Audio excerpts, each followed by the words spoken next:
노아는 하나님의 눈에서 은혜를 찾았다라는 제목으로 말씀 나누도록 하겠습니다. 하나님은 세상을 보시는 분입니다. 5절 말씀에 보면 5절 같이 읽습니다. 시작. 여호와께서 사람의 죄악이 세상에 가득함과 그의 마음으로 생각하는 모든 계획이 항상 악할 뿐임을 보시고. 그러니까 성경은 말하기를 하나님을 보시는 분으로 묘사하고 있습니다. 오늘 본문에 이 보다라는 단어의 여러 의미를 조합해서 문장을 좀 만들어 보면 하나님은 세상을 보시되 검사하듯이 관찰하듯이 보신다는 것입니다. 요즘 관찰 예능이 계속 유행하고 있잖아요. 그렇게 우리를 자세히 다 들여다보고 계신다는 의미입니다. 하나님이 세상을 보시되 주목하여 보시고 또한 분별하여 보신다는 의미입니다. 또한 세상을 보시되 주시하여 보시고 주의를 기울여 보신다는 의미입니다. 그렇기 때문에 보시는 하나님의 눈을 피할 사람은 한 명도 없습니다.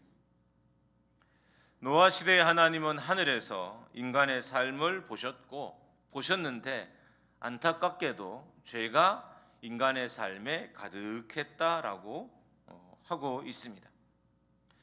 또한 인간의 생각하는 것도 또 모든 계획 또한 악한 것을 보셨습니다. 하나님은 인간을 보시되 인간의 내면과 인간의 외면을 보셨고, 하나님 인간을 보시되 인간의 마음과 인간의 행동도 보셨고, 인간의 극과 속을 다 보셨습니다. 로마서 8장 27절에서도 하나님은 인간의 마음을 보시는 분으로 묘사하는데 특별히 꿰뚫어 보시는 분으로 묘사합니다. 오늘 본문도 동일하게 하나님께서 인간을 보시되 마음만 보시는 것이 아니라 그의 행동도 함께 보시는 분이다라고 말하고 있습니다. 근데 우리가 마음이 들키는 게 편할까요? 행동이 들키는 게 편할까요? 행동이 들키는 것보다 마음이 들키는 것이 훨씬 더 무서운 일입니다. 왜냐하면 행동으로는 우리가 하나님이든 사람이든 속일 수 있기 때문입니다. 거짓 행동을 하면 되니까. 그런데 마음은 속일 수 없어요. 그렇기 때문에 행동을 들키는 것보다 마음을 들키는 것이 훨씬 더 무서운 일이란 겁니다. 문제는 하나님은 우리의 행동도 보시지만 우리의 마음도 보시는 분이라는 겁니다. 성경은 인간의 마음을 어떻게 묘사하고 있냐면 인간의 내면 생활의 중심이 마음이라고 기록하고 있고요. 신앙생활의 근원, 그리고 하나님이 거하시며 일하시는 장소가 마음이라고 기록합니다. 윤리적인 태도와 윤리적인 행위가 결정되는 곳이 마음이라는 것입니다. 그런 의미에서 하나님 우리의 마음을 보신다는 것은 우리의 모든 것을 다 보신다는 의미예요. 하나님 마음을 본다는 것은 내 안에 마음에 있는 모든 작용들을 하나도 빠짐없이 다 보신다는 의미입니다. 노아 시대에 하나님께서 인간을 봤어요. 인간을 봤더니 인간들의 행동과 인간들의 마음에 온통 악한 것 뿐이었다고 합니다. 행동이 악한 것도 문제이지만 마음에 있는 생각도 마음에 있는 계획까지도 다 악했다는 거예요. 마음의 현재도 악했지만 마음의 미래도 다 악했다는 것입니다. 대부분의 사람들은 생각하는 모든 것이 악하지는 않습니다. 대부분의 사람들은 미래에 대한 계획까지 악하지는 않습니다. 미래에 대한 계획을 세울 때 악한 계획을 세우는 사람들은 그렇게 많지 않습니다. 그런데 노아 시대에는 마음도 악했지만 생각도 악했고 미래에 대한 계획까지도 완전하게 악했다는 것입니다. 이 말을 다르게 표현하면 지독스럽게 악했다는 의미입니다. 보이는 것이 다 악했고 삶 자체가 악했다는 의미입니다. 여러분, 감옥에 있는 사람일지라도 대부분은 내가 출소하면 다시는 죄를 짓지 않겠다는 마음을 가집니다. 감옥에 있으면서, 특별히 수십 년 감옥에 있으면서 나가면서 내가 죄를 지어야지라고 하는 사람은 거의 없습니다. 단, 왜 출소자들이 죄를 많이 짓냐 하면 출소 후의 삶이 호락호락하지 않고 유혹에 넘어가 죄를 짓는 것이지, 출소하기 전부터, 특별히 수십 년 동안 감옥에 있은 후 내가 나가면 즉시 죄를 지어야지, 나가면 이전보다 더 악한 짓을 해야지라고 생각하는 사람들은 거의 없습니다. 그런데 노아 시대의 사람들은 안 그랬다는 거예요. 생각하는 모든 것까지, 마음에 있는 모든 것까지, 장래의 계획까지 다 악했다는 것입니다. 이런 노아 시대의 사람들의 모습은 하나님의 입에서 한탄이 나오게 했고 하나님 마음에 근심이 일어나게 했습니다. 6절에 하나님의 마음의 상태를 표현하는 단어가 두 개가 있습니다. 하나는 한탄이란 단어고 하나는 근심이란 단어입니다. 특별히 첫 번째 단어인 이 한탄이란 단어는 다른 말로 표현하면 후회라는 의미예요. 근데 성경에 이 후회라는 단어와 하나님과는 잘 어울리지 않아요. 왜냐하면 성경은 하나님을 후회하지 않는 분으로 말하고 있기 때문인 것입니다. 민수기 23장 19절입니다. 같이 읽습니다. 시작. 하나님은 사람이 아니시니 거짓말을 하지 않으시고 인생이 아니시니 후회가 없으시도다. 어찌 그 말씀하신 바를 행하지 않으시며 하신 말씀을 실행하지 않으시랴. 성경은 분명하게 하나님을 후회하지 않는 분으로 묘사합니다. 그럼 왜 오늘 본문에는 후회라는 단어를 사용했을까요? 그것은 하나님의 마음을 인간의 관점에서 기록했기 때문이고요. 또 하나는 하나님의 뜻을 돌이킬 때 사용하는 표현이기도 해요. 하나님의 뜻을 돌이키시는데 돌이키실 때 사용하는 단어가 후회라는 단어인 거예요. 이렇게 되는 거죠. 후회할 만큼, 뜻을 돌이키실 만큼 노아 시대 인간의 죄가 악했다는 것입니다. 후회하지 않으신 하나님을 후회하게 할 정도로 죄가 많고 죄가 가득 찼고 죄가 악했다는 겁니다. 알아야 할 건 노아 시대 하나님은 인간을 보셨고 보이는 것은 다 악했고 그래서 인간을 심판하기로 작정하셨던 것입니다. 마음의 생각까지도 악했으며 그리고 생각과 계획까지도 그리고 장래에 대한 마음까지도 다 악했기 때문에 하나님께서 도저히 그냥 넘어갈 수 없어서 이들을 인간을 심판하기로 작정하셨던 것입니다. 그런 의미에서 하나님이 지금 우리를 보신다면 우리는 어떨까요? 분명히 성경은 하나님을 보시는 분이라고 기록했습니다. 말씀하고 있습니다. 특별히 인간의 행동도 보시고 인간의 내면도 보시고 내면도 보시되 마음도 보시고 생각도 보시고 장래의 계획까지도 다 보시는 분이라고 기록하고 있는데 이 하나님이 우리를 보시지 않겠어요? 하나님 우리를 보셨을 때 과연 우리는 하나님께 어떻게 보일까요? 우리의 행동에서, 우리의 마음에서, 우리의 생각에서, 우리의 계획에서 하나님이 기뻐하는 것이 보일까요? 아니면 우리를 하나님의 자녀 삼으신 것을 후회하게 하는 것들만 보이고 있지는 않을까요? 하나님께서 이 땅에 교회를 보시고 교회를 세우신 것을 후회하고 계시지는 않을까요? 하나님께서 성도들의 마음과 행동을 보시고 성도들의 장래의 계획을 보시고 절망하고 계시지는 않을까요? 하나님께서 우리의 마음에 들어있는 것을 보시고 우리의 생각에 묻어있는 것을 보시고 우리의 계획에 하나님 없음을 보시고 우리의 삶에 말씀이 없는 것을 보시고 슬퍼하시지는 않을까요?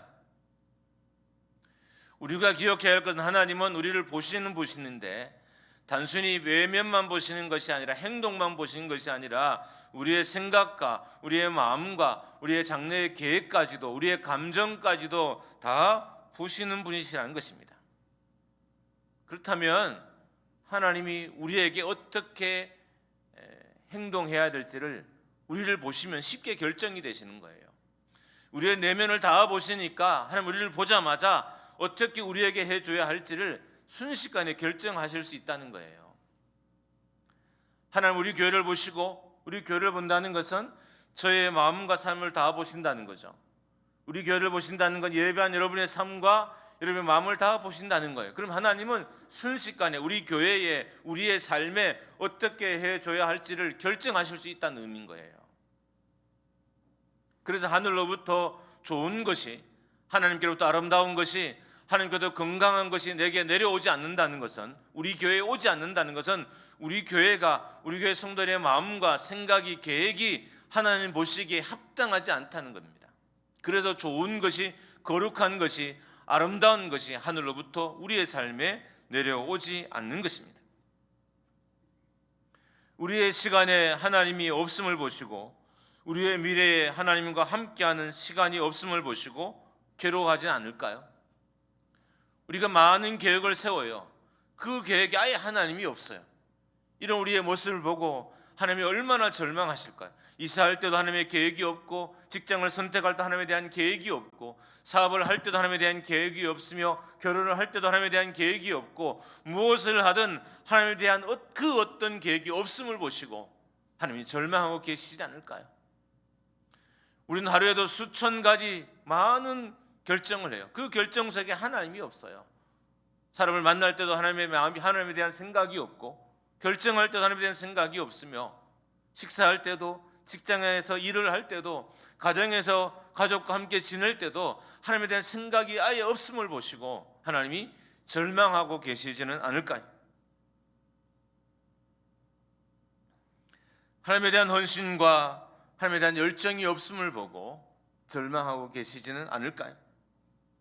하나님의 기쁨이 되는 온전한 삶, 하나님을 행복케 하는 우리의 내면들, 하나님이 사용하실 수 있는 우리의 생각이 되어야 됩니다. 그렇지 않으면 하나님이 우리를 사용하지 않으신 거예요. 하나님을 제대로 알면 왜 하나님이 나를 사용하지 않는지, 왜 하나님이 내 기도를 들어주지 않으시는지, 왜 하나님 우리 교회와 함께 하시지 않는지 금방 판가름이 나요. 조금만 하나님의 말씀을 제대로 알면, 조금만 하나님이 어떤 문제를 알면 왜 하나님이 내게 은혜 베푸시지 않는지를 우리는 금방 판가름할 수 있어요. 금방 구분해낼 수 있어요. 근데 우리가 하나님이 어떤 분이신지를 모르는 거예요. 하나님 우리를 보시되 우리 다 보시는 것을 모르는 거예요. 생각을 보시고 장래의 계획을 보시고 심지어 우리 속의 감정까지도 다 보시는 분이라는 것을 우리가 모르는 거예요. 모르니까 하나님에 대해서 온전하게 반응하지 못하는 것입니다. 하나님 내 마음의 생각을 아신다면 내 생각이 하나님 보시기 온전케 하기 위해서 우리가 얼마나 노력하겠어요. 하나님 내 마음의 감정을 보시는 분이라는 걸 안다면 내 감정이 온전케 하기 위해서 얼마나 노력하겠어요. 여러분, 감정을 다루는 일은 너무 어려운 일이에요. 감정이 다뤄지든가요? 다뤄지지 않아요. 저도 이 자리에 올라올 때까지 제 감정을 다루기 위해서 얼마나 노력한지 몰라요. 기도를 하고 찬양을 크게 하고 박수도 쳐보고 마음의 간절함도 담아보지만 어떨 때는 여기 섰는데 여전히 분노가 가라지 않을 때도 있고요. 여기 섰는데도 세상의 근심과 염려가 가득할 때가 있고요. 여기 섰는데도 세상적인 생각들로 가득 찼을 때가 있어요. 최소한 목사가 설교할 때만은 거룩하고 설교할 때만은 온전하고 설교할 때만은 제대로 제정신으로 해야 되죠. 근데 그렇지 않을 때가 꽤 있다는 거예요. 그만큼 감정은 통제하기 어려워요. 여러분이 교회에 올 때 여러분의 감정이 온전하든가요? 예배에 들어오고 예배 자리에 앉아서 기도하고 말씀 들을 때까지 여러분의 감정이 온전하든가요? 온전하지 않잖아요. 근데 문제는 하나님이 우리의 감정까지도 다 살피신다는 거예요. 여기에 하나님 보시기에 합격점이 될 때, 물론 우리가 하나님이 기계적으로 100% 온전함을 바란다는 의미는 아니에요. 우리의 허물이 있고 우리의 죄가 있고 기본적으로 우리는 죄를 가지고 사는 사람이잖아요. 그러나 그 죄를 예수 그리스도의 보혈로 덮기 위해서 힘을 쓰고 그 마음이 온전하지 않음을 말씀으로 누르기 위해서 힘을 쓰며 성령에 붙잡힌 바 되어서 잘못된 감정을 이기기 위해서 애쓰는 그런 모습으로 이 자리에 서는 것을 하나님이 보셔야 예배도 은혜 베푸시고 우리의 기도도 응답하시며 우리 인생의 간절한 문제도 해결해 주시는 거예요. 그런 의미에서 우리는 예배할 때뿐만 아니라 내 일상의 삶에도 하나님을 우리를 보신다는 사실을 결코 잊어서는 안 되는 것입니다. 광야에서 이스라엘 백성들은 수없이 하나님을 슬프시게 했습니다. 시편 78편 40절입니다. 같이 읽습니다. 그들이 광야에서 그에게 반항하며 사막에서 그를 슬프게 함이 몇 번인가. 어떤 의미인가요? 수없이 많이 하나님을 슬프게 했다는 거예요. 광야에서 이스라엘 백성이 40년 동안 광야를 사는 동안 이스라엘 백성들의 행동과 이스라엘 백성들의 생각과 이스라엘 백성들의 삶이 하나님을 슬프시게 했다는 것입니다. 광야를 사는 이스라엘 백성들의 행동도, 광야를 사는 이스라엘 백성들의 내면도, 광야를 사는 이스라엘 백성들의 생각과 계획도 하나님을 슬프시게 했다는 것입니다. 문제는 하나님을 슬프시게 하는 민족에게는 희망이 없다는 거예요. 하나님을 절망케 하는 사람들에게도 희망이 없다는 거예요. 하나님을 후회케 하는 교회에도 희망이 없다는 거예요. 오직 하나님을 기쁘시게 하는 교회에만, 오직 하나님을 기쁘시게 하는 성도에게만, 오직 하나님을 기쁘시게 하는 하나님의 자녀들에게만 희망을 하나님께서 주시는 것입니다. 그러니까 결국 희망을 누가 만들어요? 내가 만드는 거죠. 내 인생의 가능성은 결국 내가 만드는 거예요. 우리 가정의 가능성도 내가 만드는 것이고 우리 교회의 가능성도 결국 내가 만드는 거예요. 만약 우리 교회나 우리 가정이나 내 삶의 가능성이 안 보이고 사라지고 있다면 누가요? 내가 하나님을 슬프게 한 거예요. 그것도 한두 번이 아니라 수없이 많이 수십 번 수백 번 하나님을 슬프게 했기 때문에 내 인생의 가능성이 사라지게 된 것입니다. 하나님이 그들에게 희망이 되어주시고 하나님이 그들에게 없던 희망을 만들어 주시는 것입니다. 그들을 가롭고 막고 있는 인생의 절망을 이기게 해주시는 것입니다. 그래서 하나님을 절망케 하는 백성들은 홍수로 멸하시고 하나님의 눈에 들었던 노아와 노아의 가족들은 하나님이 살리셨던 거예요. 하나님을 슬프게 하는, 하나님을 절망케 하는 백성들을 향해서는 심판을 작정하셨고요, 하나님을 기쁘시게 하는 백성들을 향해서는 구원을 작정하신 거예요. 하나님은 자신이 주신 백성들을 보고 절망하고 계셨습니다. 그런데 감사하게도 한 사람, 하나님을 보고 있던 사람이 있었어요. 모두가 세상을 보고 세상의 욕망으로 살아갈 때 하나님을 바라보던 한 사람이 있었습니다. 노아였습니다. 하나님께서 세상에 죄악이 가득함을 보시고 그들의 생각과 마음에 항상 악한 것이 있는 것을 보시고 후회하셨고요, 그들을 쓸어버리기로 작정하셨을 때 은혜 얻은 사람이 한 사람이 있었습니다. 노아였습니다. 오늘 본문 6장 8절을 같이 한번 읽습니다. 시작. 그러나 노아는 여호와께 은혜를 입었더라. 이 말씀을 세 번역으로 번역하면 그러나 노아만은 주님께 은혜를 입었다입니다. 이 말은 노아만은 그 당시의 사람과 달랐다는 거예요. 노아가 왜 하나님의 은혜를 입었냐? 노아만은 그 당시의 사람과 달랐기 때문에 노아가 은혜를 입었다는 것입니다. 6장 8절을 직역을 하면 이런 의미가 돼요. 좀 더 오늘 본문을 잘 이해하기 위해서 직역을 하면 노아는 하나님의 눈동자에서 은혜를 찾았다. 오늘 말씀의 주제예요. 제목이에요. 노아는 하나님의 눈동자에서 은혜를 찾았다. 이 말은 하나님의 눈에 은혜가 있음을, 하나님의 눈에 은총이 있음을 노아가 알았다는 거예요. 노아는 하나님의 눈에 긍휼이 있음을 알았다는 것입니다. 그래서 하나님을 따르기로 작정했다는 거예요. 많은 하나님의 자녀들, 하나님의 백성들이 하나님의 눈에 있는 은혜와 긍휼과 은총을 보지 못했어요. 그래서 세상을 따라가고 세상을 위해 살고 세상을 위해 헌신할 때 노아만은 하나님께 있는, 하나님의 눈에 있는 긍휼을 바라봤어요. 그래서 하나님께서 노아와 노아의 가정을 살리기로 작정하셨던 것입니다. 노아는 하나님의 눈에 은총이 있음을 알았고 그래서 하나님을 따르기로 작정했습니다. 그분만을 따르기로 소원했던 것입니다. 만약에 노아가 사람에게 희망을 찾았다면 사람을 따랐을 거예요. 사람에게 소망을 뒀다면 사람을 따랐을 거예요. 근데 노아는 감사하게도 하나님의 눈에 하나님께 은총이 있음을, 긍휼이 있음을, 희망이 있음을, 생명이 있음을 노아가 봤어요. 봤기 때문에 작정한 거예요. 나는 하나님을 따르겠다.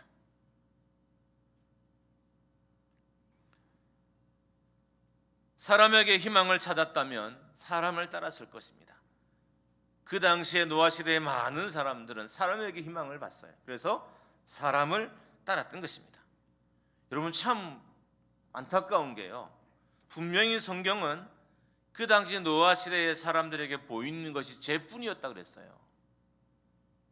여러분 우리 눈에 안 보일까요? 여러분 주변에 죄 짓는 사람이 안 보이는가요? 보이잖아요. 하나님께 불순종한 사람들이 안 보이는가요? 보이잖아요. 다 보여요. 그런데도 그때 노아 시대의 사람들은 하나님이 아니라 사람을 따랐어요. 이게 사람의 어리석음이에요. 사람에게 있는 죄를 보고, 사람에게 있는 불순종을 보고, 사람에게 있는 하나님을 거역하는 모습을 보고도 사람을 따르기로 맹세하고 작정하는 것이 우리 인생의 모습이라는 거예요. 우리가 실제로 그렇게 살아요. 내 주변에 있는 사람들이 나를 절망케 하잖아요. 누구 때문에 넘어져? 사람 때문에 넘어지잖아요. 누구 때문에 예수 안 믿기로 작정해요? 사람 때문에 그렇잖아요. 누구 때문에 하나님을 멀어져요? 사람 때문에 그렇잖아요. 그런데도 사람에게 희망을 주고, 그런데도 사람에게 소망을 주는 거예요. 근데 노아는 아니었다는 거예요. 노아는 하나님께 소망을 뒀어요. 죄가 있는 인간을 보고 소망을 두는 것이 아니라 하나님께 소망을 두고 하나님께 생명이 있음을 보고 하나님을 따르며 하나님을 따르기로 작정했던 것입니다. 노아는 하나님의 눈에 은혜가 있음을 알았습니다. 그래서 행동과 마음이 악한 세대를 살면서 하나님을 따르기로 작정했습니다. 9절 말씀입니다. 같이 한번 읽습니다. 시작. 이것이 노아의 조건이라. 노아는 의인이요 당대의 완전한 자라. 그는 하나님과 동행하였으며. 노아는 하나님의 눈에 은총이 있음을 알았고 하나님만 따르기로 작정했던 것입니다. 세상 사람들이 자기의 길을 갈 때 노아는 하나님의 길을 걸었다는 의미입니다.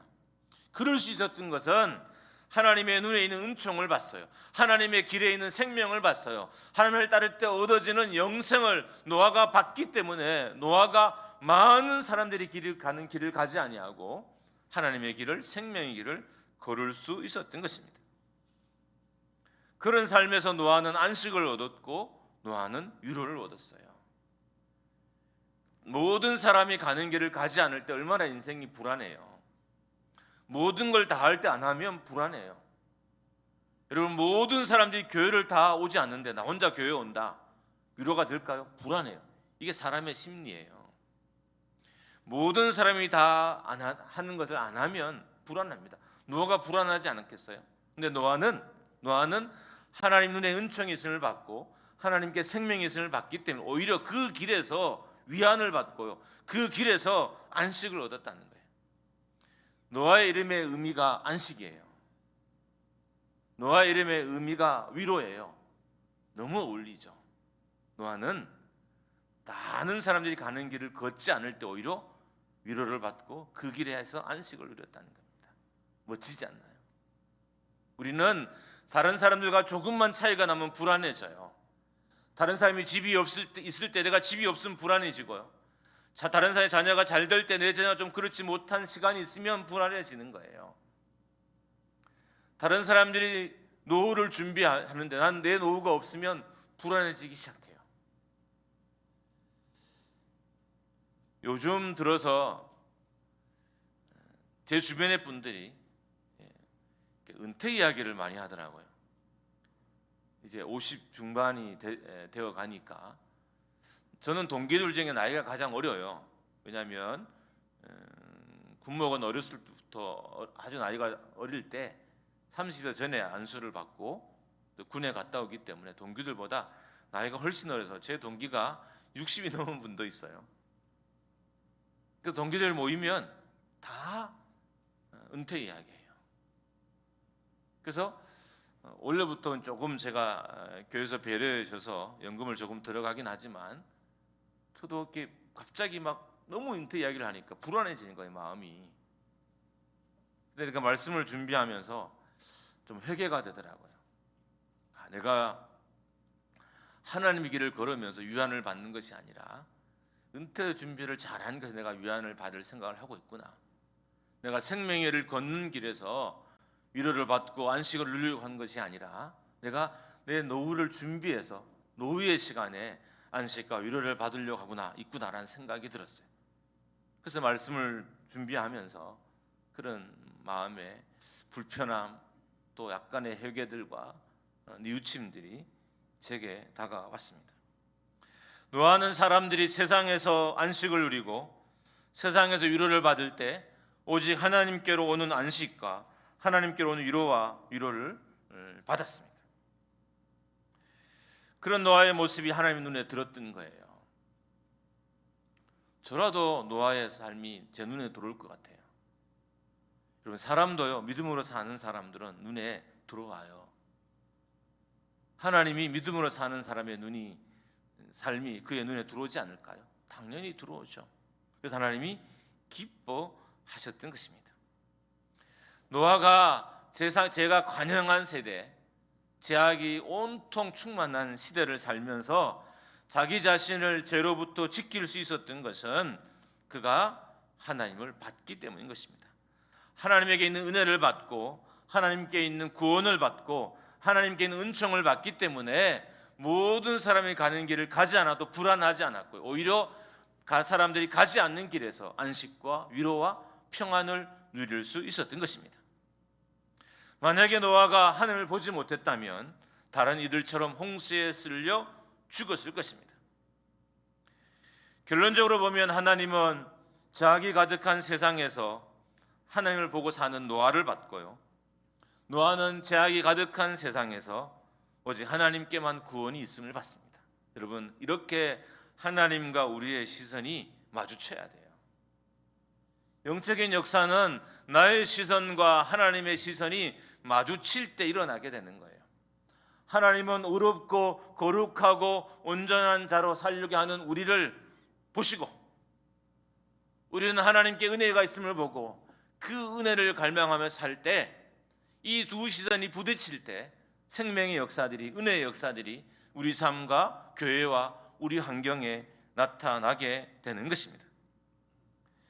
노아는 죄악이 가득한 세상에서 오직 하나님께만 생명이 있고 구원이 있음을 받습니다. 그렇기 때문에 의인으로, 완전한 자로, 하나님과 동행하는 자로 세상을 살려고 했던 거예요. 만약에 노아가 하나님께 은총이 있음을, 하나님께 은혜가 있음을 보지 못했다면 그가 이 땅을 완전한 자로, 의로운 자로, 하나님과 동행한 자로 살려고 하지 않았을 거예요. 우리도 마찬가지예요. 이 힘든 세상에 하나님이 나의 위로라는 사실을 아는 사람이 이 힘든 세상을 믿음으로 그리고 의롭게 온전한 자로 살려고 노력하게 되는 거예요. 우리가 하나님 온전한 자로 믿음의 사람으로 부지런히 산다는 것은 이 사람은 하나님에 있는 생명을 받고 하나님께 있는 구원을 받고 하나님께 있는 은혜를 받다는 의미예요. 받기 때문에 온전한 자로 의로운 자로 세상을 살려고 노력하고 애쓰고 수고하는 것입니다. 하나님을 가까이 하는 사람은 하나님께 희망이 있음을 받기 때문입니다. 하나님을 향해 온전히 살려고 하는 사람들은 하나님께 희망이 있음을 받기 때문에 온전히 살려고 하는 거예요. 하나님을 향해서 의롭게 하려고 하는 사람들은 하나님에게 생명이 있음을 받기 때문에 의롭게 살려고, 온전하게 살려고 하는 것입니다. 하나님과 동행하는 사람은 하나님께 있는 은혜를 받기 때문인 것입니다. 8절에 세번역으로 볼 때 노아만은이라고 되어 있어요. 개역 개정에는 노아는 되어 있지만 세번역에서는 노아만은이라고 다르게 번역이 되어 있습니다. 그러니까 히브리어 보면 이 노아라는 단어 앞에 베라는 접속사가 붙어 있어요. 이 접속사의 종류가 여러 종류가 있잖아요. 이 접속사를 역접 접속사라고 그래요. 어떤 의미냐면 앞에 있는 내용과 반대되는 내용이 뒤에 나올 때 역접 접속사를 사용해요. 영어로 보면 however가 이 역접 접속사에 해당돼요. 이런 거죠. 그러나 그럼에도 불구하고 노아는 달랐다는 거예요. 제약이 관영했는데 노아는 달랐다는 거예요.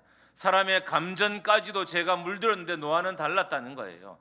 장래의 계획까지도 하나님이 없었고 현재도 하나님이 없었고 그런데도 노아만은 달랐다는 것입니다. 아니 이런 노아의 삶이 어떻게 하나님의 눈에 들어오지 않겠냐는 거예요. 하나님의 눈에 들어왔고 하나님이 그의 삶에 은혜와 생명을 허락해 주셨던 것입니다. 노아가 다룰 수 있었던 건 하나님을 봤기 때문입니다. 우리도 마찬가지예요. 이 힘든 세상에 다르게 살 수 있는 것은 우리가 하나님을 보면, 하나님 안에 은총이 있는 것을 보면, 하나님 안에 생명이 있는 것을 보면 다른 삶을 살게 된다는 거예요. 우리의 행동이 왜 세상과 같을까요?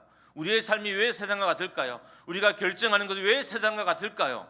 하나님께 있는 은혜를, 하나님께 있는 생명을, 하나님께 있는 영생을 보지 못했기 때문입니다. 그래서 다른 삶을 사는 것에 대해서, 다른 삶을 살지 않는 것에 대해서 별 죄책감이 없고 양심의 가책도 없는 것입니다. 여러분, 노아 시대에 하나님을 따른다는 것은 손해를 입는다는 거예요. 모두가 하나님을 따르지 않을 때 내가 하나님의 길을 걷는다, 생명의 길을 걷는다는 것은 손해가 엄청나다는 거예요. 우리는 이래요. 손해가 없으면 하나님의 길을 걸으려고 그래요. 하나님의 길을 걷는 거나 세상의 길을 걷는 거나 별 손해가 없으면 우리는 그냥 하나님의 길을 걸으려고 해요. 그런데 노아 시대에, 제가 관영한 시대에, 제가 관역한 시대에 하나님의 길을 걷는다는 것은 엄청난 손해가 있다는 거예요. 한두 푼의 손해가 아니라는 거예요. 장래가 없어질 수도 있어요. 하나님을 선택했기 때문에 장래가 사라질 수도 있고, 하나님을 선택했기 때문에 물질적인 엄청난 손해가 있을 수도 있고, 하나님을 선택했기 때문에 가족으로부터 버림받을 수 있고, 하나님을 선택했기 때문에 많은 친구들이 나를 떠나갈 수도 있다는 의미인 거예요. 그런데도 노아는 의로운 자로, 완전한 자로, 하나님과 동행하는 자로 살기를 작정했어요. 왜냐하면 하나님께 있는 구원을, 하나님께 있는 생명을, 하나님께 있는 은혜를 그가 받기 때문인 것입니다. 손해를 보면서 하나님을 따르는 삶을 선택한 노아에게 하나님께서 노아의 방주를 허락해 주셨습니다. 노아의 믿음이 온 가족을 구원할 수 있었고요, 노아의 믿음이 자신의 삶과 자신의 가족을 인류의 시작이 되게 했어요. 어떻게 보면 아담이 첫 인류의 시작이잖아요. 노아는 모든 인류가 다 죽고 첫 번째 가정이니까 어떻게 보면 두 번째 인류의 시작이 노아인 거예요. 하나님이 왜 노아에게 이 멋진 일을, 이 막대한 사명을 맡겼느냐? 그가 모든 사람들이 죄의 길을 걷고 악한 길을 걸을 때 하나님께는 은총을 보고 그 길을 걸었기 때문인 겁니다. 손해를 받기 때문인 거예요. 여러분, 사람이 하나님을 위해 살면서 손실이 있는 걸 보면 하나님의 시선이 거기 머물러요. 교회 다닌 것 때문에 손해가 많은 백성에게 하나님의 눈이 머물러요. 그렇잖아요. 나 때문에 나를 돕다가 누군가 큰 손실을 봤어요. 우리의 시선이, 인간도 거기에 머물게 돼 있어요. 나를 돕다가 나를 위해 애쓰다가 엄청난 손해를 봤어요. 그러면 내 마음도 거기에 머물고 내 시선도 거기에 머물고 내 결정도 거기에 머물러요. 하나님은 당연한 일인 거죠. 손해를 보고 사는 노아가 하나님의 눈에 들어왔고요, 하나님은 그의 삶에 영생을, 생명을 주시기로 작정하셨던 것입니다. 하나님께 있는 은혜를 보지 못하면, 하나님께 있는 생명과 희망을 보지 못하면 이 시대를 믿음으로 살 수 없습니다. 죄악의 홍수에 휩쓸려 죄인으로 결국 멸망받는 백성으로 살게 됩니다. 하나님을 믿는 것의 가치를 아는 사람이 세상을 믿음으로 살고 세상을 의롭게 살고 하나님의 자녀로 살려고 하는 것입니다. 믿음의 가치를 모르면, 하나님 안에 있는 행복의 가치를 모르면, 하나님의 백성의 가치를 모르면, 구원의 가치를 모르면, 천국의 가치를 모르면 세상을 의롭게 사는 결정을, 세상에 아름답게 사는 결정을, 세상을 순종하며 사는 결정을 우리가 할 수 없게 되는 것입니다. 노아의 이 멋진 결정은 하나님께 있는 은혜를 받기 때문입니다. 하나님께 있는 생명을 받기 때문입니다. 그래서 이 멋진 결정을 하고 믿음의 길을 온전한 자로, 완전한 자로, 그리고 하나님과 동행한 자로 세상을 살 수 있었던 것입니다. 하나님에게 있는 은혜를 보는 성도가, 하나님만이 희망이란 사실을 보는 성도가 하나님이 기뻐하시는 백성으로 살 수 있게 되는 것입니다. 왜 우리의 삶에 하나님이 기쁨이 되는 모습이, 결정이, 감정이 없을까요? 왜 우리의 삶에 하나님이 사용하시는 재물과 시간과 내 재능이 없을까요? 그것은 바로 우리가 하나님에게 있는 희망을, 하나님께만 있는 생명을 보지 못했기 때문입니다. 우리 희망은 하나님께만 있어요. 이 사실을 알아야 돼요. 우리의 생명은 하나님께만 있어요. 천국은 우리가 죽을 때 그냥 가는 것이 아니에요. 그 정도의 가치가 천국이 아니에요. 죽어서 그냥 남들 다 지옥 갈 때 나 혼자 천국 간다, 그거 확증하려고 예수 믿는 게 아니에요. 진짜 믿음은 이 땅의 삶을 살 때도 모든 희망과 생명이 예수 그리스도에 있다는 사실을 알고 이 땅을 믿음으로 살고 믿음으로 결정하고 하나님이 기뻐하는 일들을 하는 삶을 사는 데 있는 것입니다. 여러분이 요즘 어떻게 살아가십니까? 하나님 여러분의 삶을 보면 여러분에게 삶의 희망이, 은총 베푸실 것들을, 재료들이 보일까요? 하나님 여러분의 생각을 봤을 때 하나님 보시기에 기쁠까요? 여러분의 감정을 봤을 때 하나님이 기뻐하실까요? 장래된 계획을 볼 때 하나님이 기뻐하실까요? 하나님이 기뻐하는 백성들에게 은혜를 주셔요. 그렇기 위해서 우리 교회가 은혜를 얻으려면 우리 교회 성도들의 감정과 삶과 결정들이 하나님 보시기에 아름다워야 되는 거예요. 여러분의 인생이 은혜를 얻으려면 여러분의 인생에 하나님을 향한 감정과 아름다운 감정과 생각들과 결정들이 머물러야 은혜가 여러분의 생애에 내려오게 되는 것입니다. 제가 이제 몇 가지 축복을 선포할 텐데 여러분 크게 아멘으로 화답했으면 좋겠습니다. 하나님 우리를 보실 때 하나님과 동행하는 삶이 보이기를 주님의 이름으로 축원합니다. 우리의 생각과 우리의 계획이 하나님 안에 있음이 보이기를 축복합니다. 하나님 우리를 보실 때 절대 순종이, 절대 믿음이 보이기를 축원합니다. 하나님 우리를 보실 때 축복과 은혜와 은총의 제목들이 보여지기를 주님의 이름으로 축원합니다. 할렐루야. 우리 교회가 그렇게 되기를 주님의 이름으로 축원합니다. 한 주간 여러분의 삶을 보실 때 우리 주님이 기뻐하신 일이 일어나기를 주님의 이름으로 축복합니다. 여러분의 가정을 보실 때 하나님이 영광을 받으신 일들이 만들어지기를 축원합니다. 함께